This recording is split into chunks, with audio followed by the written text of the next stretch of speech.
Sobra na. Bangag ang presidente natin. Si Marpil is supporting drug lords. Si IDG chief is a human rights violator. Okay. Since simula nang nanalo si Marcos Jr., ang lahat ng nangyayari sa Pilipinas pabagsak, palubog, negatibo. At lahat ng nagrarally simula sa Davao, Dumaguete, Tacloban, sa Luzon, talagang tinutugis, hinaharang at pinipigilan. Ang social media, isa sa pinakamaingay, pag nagsasalita ka laban sa mga totoong isyo, tatawagin kang narco-vlogger, pogo fake vlogger, fake news peddler para lang patahimikin ka. Pag palagi kang nagsasalita ng opinion mo, tatawagin ka sa Quadcom, Tricom para ikulong ka. We are already in a silent martial law. Sino ba ang nabigyan ng mga rally in the last 36 months? Yung INC, binigyan sila. Tapos yung mga yellow na mga sponsor ni Trillanes. Pero karamihan sa maisog, totoong mass movement, hindi binibigyan ng pagkakataon na magsalita at ipalabas ang saloobin. Kasi takot sila na makita nila sa kanilang mga mata na 90% na mga Pilipino galit na.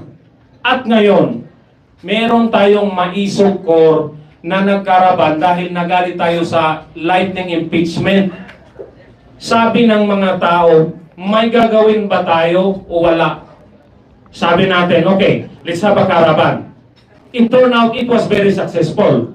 The whole 4 hours, ang mga tao galit na galit, sabi, Duterte. They are craving for a Duterte leadership. It is a brand of good leadership. Hindi sila, parang yung energy nila, kulang pa. Sabi na, let's do something bigger. So, ang core maisog, we have to make something bigger. Because sabi ng iba, ba't din nyo sinabi? Ba't din nyo inano sa media? We were not that confident because we don't have the resources. We don't have the manpower. We don't have the funds. We are volunteers. And we take money from our own pockets and ask some supporters. But there are many. Sabi niyo, ba't din mo sinabi? May bibigay kami siya. But we are not asking. We're just doing our job. Now, nung alam namin na hindi ang Cebu, for the longest time, naalala lang ang Cebu as biggest province of voters every time election season comes. But all 3 years, 6 years, Cebuanos are nobody. Ang opinion natin, hindi pinapakinggan.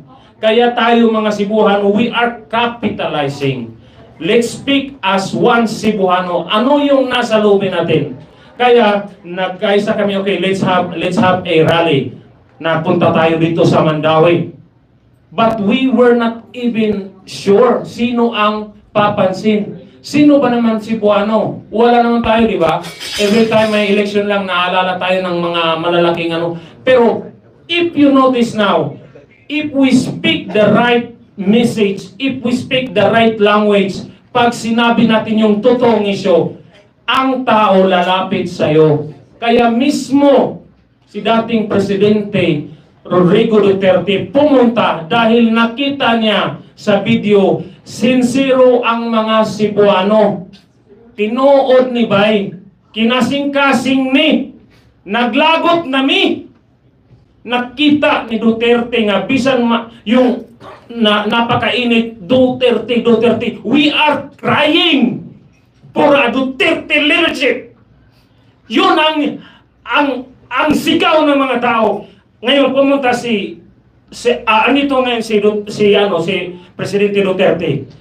All our allies andito na. Andito si Attorney Vic. Marami nang nakinig. Huwag na natin tong bitawan.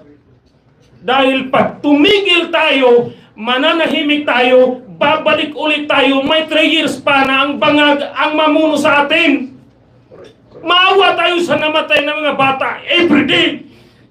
Mga silingan na ito nangamatay, mga bata, sakit sa dugahan. Muna karon kita mga Cebuano ato'y pakita nga nagkaiusa ta. Proud sa nato kag Bisaya si Rodrigo Duterte. Wa siya kailan ako. Wow. Ordinaryo rami nga mga tao. Wala pa mi ka kumustahan niya. Pero if we speak the right words, if we speak the right message, Filipino will be united. Huwag tayo matakot. Kagabi, yung bahay ko, pinasok ng mga 12 CIDG from Manila. They stole my cellphone, my PC, and they threatened me. Tapos, they timed it 12 o'clock. Bakit nila ginawa yun? Ang timing. Because I was speaking from my heart. Na ang Cebuano galit na. The day before, sobra na. Bangag ang presidente natin. Si Marpel is supporting drug lords. Si IDG chief is a human rights violator. Hindi ako natakot. Umiyak ako nung nag-live ako. Umiyak ako dahil naawa ako sa Pilipino. Kasi yan ang gagawin nila sa akin, gagawin nila sa kasama natin ng mga mahiso. Pero hindi ako atras, hindi ako natakot. Masakit ang loob ko kasi yan ang gagawin nila kung sino yung matapang, ano ginawa nila kay Sara Duterte. Akala nyo biro yung threatened to kill her? It's real. Si Rodrigo Duterte, it's real. They want to kill the Dutertes.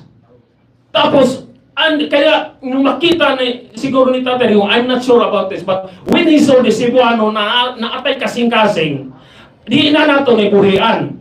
Ako mismo, andang ko mamatay karon, balikan ko ni CIDG, pusilong ko, I don't care, nga naman, mga matay tanan. Pero never ang Cebu mo manalaw. Mo bitaw nga gigamit ng word nga maisog, because ang pinakaunang isog sila pula-po gikan dre. So ato nang sugdan, atong ipakita karon diri sa karon nga rally. Maisog ang Cebuano. We support a leadership like Duterte. We support the candidates, the Duterte candidates, because every time they speak, like when I listen to Attorney Vic, he speaks from my heart. Although he's very more straight and eloquent, parang sabi ko, this is my candidate. Marami pa, siyam sila, suportahan natin. Pero this is not just an election. Ang sabi nga, this is a referendum. This is the statement of Cebu. Panawagan din natin sa media natin, magkaisa tayo, tulungan natin ang this is no longer about my job, your job, sino yung malakas. Let's just do our best na mapalitan ang bangag na administration, if possible, legally, or extra-legally, if necessary, para ma-save yung bansa natin. Because if we wait until 2020 and do nothing, wala na tayong aabutan. Baka mismo mga family members natin kakatayin ng mga adik. Dahil ang pumapatay sa mismo mga pamilya ngayon, yung mga adik nilang mga pamilya. So, pasensya na, but that's from my heart. After that very powerful statement, Sir June, murag ang akong gusto isulti karon, Duterte. Duterte! Duterte! Duterte! Duterte! Pero I am also tasked to answer the question unsay i-expect sa karon nga rally. Kanang pasaylo miha organic yung kaayo ang pagplano na mo ani. Munang ang finalization sa program, we are finalizing it as it comes along. Daghan kay mangutana unsay i-expect. We also ourselves didn't know what to expect until now. We didn't even expect nga naapod may press con din ay diha sa atbang, no? Na nagdaghan kay silang nangaripod ay. Imagine that. Imagine that our caravan nga organic kaayo from the hearts of the people giduaw not just by you, the press people, not just by katong mga Dutertista sa Cebu, because Cebu is really a Duterte country. Giduaw apil sa mga pikas sa admin, no? So Well, Naniit. kung daghan kay sila, that can only mean that we are strong. Because they sent their most powerful. So, sige lang, dasig lang. Okay, sa ato ang program, in fact, I think na anay nagsugod dito.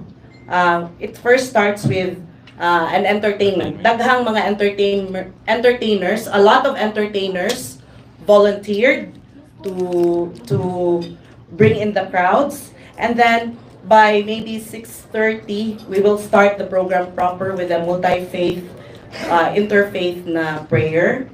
And then, before our speakers, we actually invited 3 speakers from the senatorial lineups. There are no other local speakers na mutok except Mayor Jonas Cortez in order to welcome us, because like in the first rally, it was Mayor Mike because he was the Cebu City Mayor, the host. So here, it's in Mandaue, it will be Mayor Jonas Cortez.